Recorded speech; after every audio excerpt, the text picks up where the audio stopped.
नमस्ते, सदावत सलीम, मातृभूमि, जय हिंद। दोस्तों मैं किशन आप सबका स्वागत करता हूं। शुरू करते हैं आज के डिफेंस समाचारों को। चलिए बढ़ते हैं पहली डिफेंस अपडेट की तरफ। गार्डन रीच शिप बिल्डर की तरफ से एक बड़ी अपडेट सामने आई है। हाल ही में दोस्तों उन्होंने प्रोजेक्ट 17A के तहत बन रहे जो वॉरशिप्स हैं उनके बारे में नई अपडेट दी है।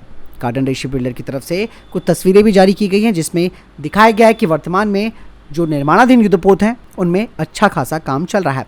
और ये जो अपडेट सामने आया है वो बताता है कि भारतीय नौसेना को टाइम पर इन युद्धपोतों की डिलीवरी हो जाएगी। प्रोजेक्ट 17A के तहत GRSC एडवांस स्टेल्थ फ्रेगेट को तैयार कर रहा है जो कि भारतीय नौसेना की क्षमताओं को निश्चित रूप से बढ़ाएगा। और इन युद्धपोतों को आधुनिक हथियार प्रणालियों, सेंसर्स और एडवांस स्टेल्थ फीचर्स इसमें शामिल किए गए हैं। और यही वजह है कि आने वाले टाइम पे ये भारत की समुद्री रक्षा रणनीति में एक महत्वपूर्ण एसेट बनेगा। और ये जो दोस्तों अंडर कंस्ट्रक्शन यानी कि निर्माणाधीन युद्धपोत है उनमें INS हिमगिरी सबसे अलग है, जिसका 75% जो फिजिकल कंप्लीशन है वो पूरा हो चुका है और इस जहाज को तेजी से निर्माण के अंतिम चरण में पहुंचाया गया है और जल्दी इसका हार्बर ट्रायल्स शुरू किए जाएंगे।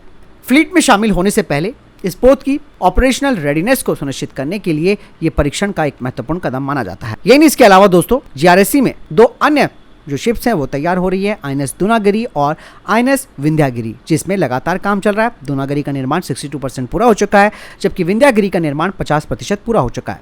दोनों ही जहाज समय पर डिलीवरी के लिए भी तैयार है जो भारतीय नौसेना की आवश्यकताओं को पूरा करने के लिए तैयार किए जा रहे हैं। GRSC ने इस बात पर भी जोर दिया है कि प्रोजेक्ट 17A के तहत सभी डिलीवरी समय पर ही की जाएगी, जिससे यह सुनिश्चित होगा कि भारतीय नौसेना को बिना देरी किए ये महत्वपूर्ण एसेट्स प्राप्त होंगे। बढ़ते नेक्स्ट अपडेट की तरफ दोस्तों। एयर मार्शल तेजिंदर सिंह ने भारतीय वायुसेना मुख्यालय में deputy chief of the air staff का पदभार संभाला है। 13 जून 1987 को फाइटर स्ट्रीम में कमीशन प्राप्त करने वाले तेजिंदर सिंह 4500 से अधिक उड़ान घंटों के कैटेगरी A योग्य उड़ान प्रशिक्षक हैं। डिफेंस सर्विसेज स्टाफ कॉलेज और नेशनल डिफेंस कॉलेज के पूर्व छात्र तेजिंदर सिंह ने कई प्रमुख पदों पर काम किया है। बता दें कि उन्हें वायुसेना मेडल, अति विशिष्ट सेवा मेडल से सम्मानित भी किया गया है।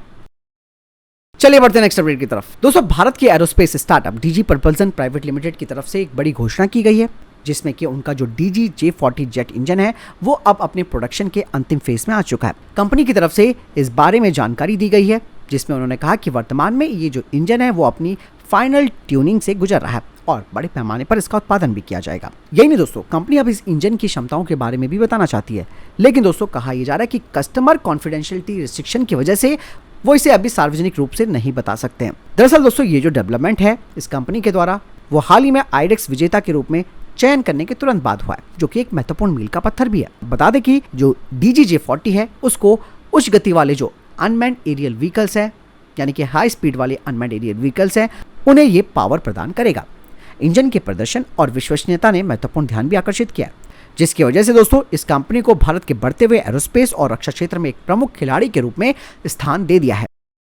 बढ़ते नेक्स्ट अपडेट की तरफ। तो भारतीय वायुसेना ने हाल ही में Astra mark 1 air to air missile का नेटवर्क मोड में परीक्षण किया, जो कि बताता है कि अब भारत की जो एयर कॉम्बैट क्षमता है वो बढ़ने वाली है। दरअसल इस टेस्ट के दौरान 2 तेजस फाइटर जेट्स का इस्तेमाल किया गया था, जिसमें कि एक फाइटर जेट ने एरियल टारगेट को डिटेक्ट और ट्रैक किया तो दूसरे एयरक्राफ्ट ने चुपचाप साइलेंट मोड में टारगेट की जो इन्फॉर्मेशन थी उसे रिसीव किया और फिर डेटा लिंक के जरिए आगे भेजा, जिसके बाद अस्त्र मिसाइल ने सफलतापूर्वक अपने एरियल टारगेट को खत्म कर दिया। और ये दोस्तों जो उपलब्धि है वो भारतीय वायुसेना की ऑपरेशनल टैक्टिक्स और इलेक्ट्रॉनिक वॉरफेयर क्षमताओं को आने वाले टाइम में निश्चित रूप से बढ़ाएगी।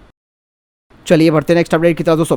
भारतीय नौसेना अब PGLR-SAM next generation missile system का जो डेवलपमेंटल ट्रायल है उसे साल के अंत से शुरू कर देगी। कुछ रिपोर्ट्स बताती हैं कि ये जो PGLR-SAM है इसकी रेंज मौजूदा जो 100 किलोमीटर रेंज वाली MR-SAM मिसाइलें हैं उनसे डबल होगी। साथ ही दोस्तों ये जो PGLR-SAM है इसकी स्पीड मैक 7 तक होगी, जो कि किसी भी तरीके के एयरबोर्न टारगेट्स जो कि सुपरसोनिक और हाइपरसोनिक जो टारगेट्स हैं उन्हें खत्म कर सकती है। साथ ही इस मिसाइल के कई फीचर्स हैं।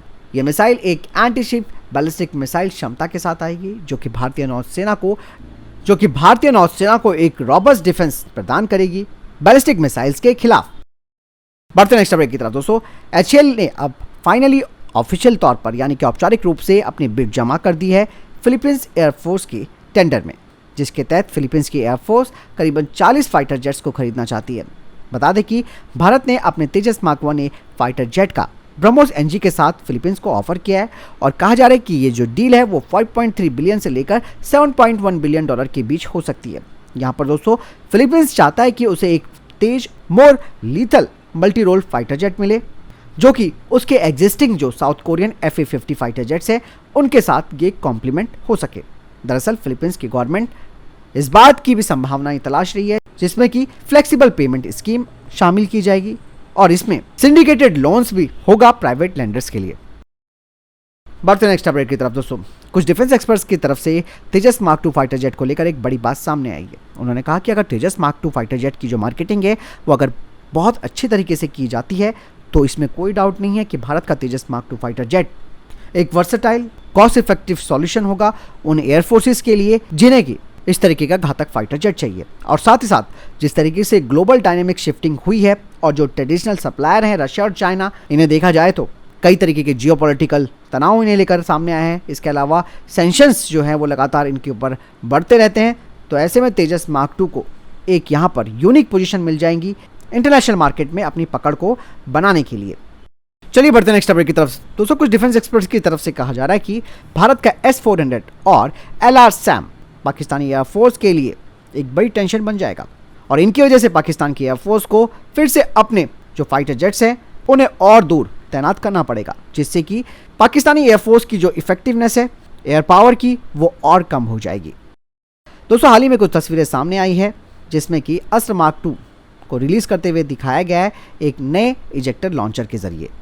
बढ़ते नेक्स्ट अपडेट की तरफ। दोस्तों चाइना के J-31 प्रोटोटाइप की कुछ तस्वीरें सोशल मीडिया प्लेटफॉर्म पर वायरल हुई हैं जिसमें साफ तौर पर देखा जा सकता है कि इस एयरक्राफ्ट में इलेक्ट्रो ऑप्टिकल टारगेटिंग सिस्टम लगाया गया है इसकी चिन पर। बढ़ते नेक्स्ट अपडेट की तरफ। दोस्तों पाकिस्तान ने अब नियंत्रण रेखा की बाड़ के पास यानी कि फेंसिंग के पास निर्माण का कार्य तेज कर दिया है।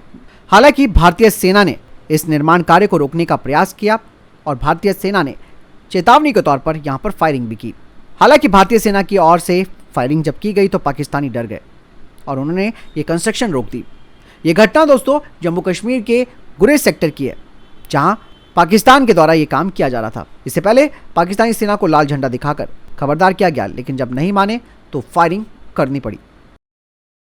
चलिए बढ़ते हैं नेक्स्ट अपडेट की तरफ जो कि अजरबैजान और तुर्की को लेकर आ रही है। आप सब जानते हैं कि दोनों एक दूसरे का काफ़ी साथ देते हैं और ऐसे में दोस्तों कहा यह जा रहा है कि अजरबैजान की एयरफोर्स को तुर्की से हवा में मार करने वाली जो मिसाइल है जो कि एक BVRAM मिसाइल है मार्लिन IR वो मिलने वाली है और इन मिसाइलों को अजरबैजान पाकिस्तान और चाइना के द्वारा बनाए गए JF-17 block 3 thunder fighter jet पर डिप्लॉय करेगा। दरअसल ये मिसाइल काफ़ी ताकतवर मानी जाती है जो कि अजरबैजान की फाइटर जेट को एक टेक्टिकल बढ़त यहाँ पर दिला सकती है। इसके अलावा दोस्तों अजरबैजान पाकिस्तान से 24 और JF-17 block 3 thunder fighter jet खरीदने का फैसला ले चुका है। इनकी डिलीवरी नेक्स्ट ईयर से होगी और 2027 तक ये ऑर्डर पूरा हो जाएगा। आर्मीनिया के साथ अपना तनाव बढ़ते देख अजरबैजान अपनी रक्षा क्षमताओं को और ज़्यादा बढ़ा रहा है और तुर्की और पाकिस्तान पूरी तरीके से अजरबैजान का सपोर्ट कर रहे हैं। फिलहाल इधर देखिए टॉप डिफेंस अपडेट। वीडियो के सामने कोई प्रश्न जवाब है आपका कोई सवाल है कमेंट सेक्शन में लिखकर जरूर पूछ सकते हैं। वीडियो को लाइक और शेयर जरूर कीजिएगा। जय हिंद, वंदे मातरम।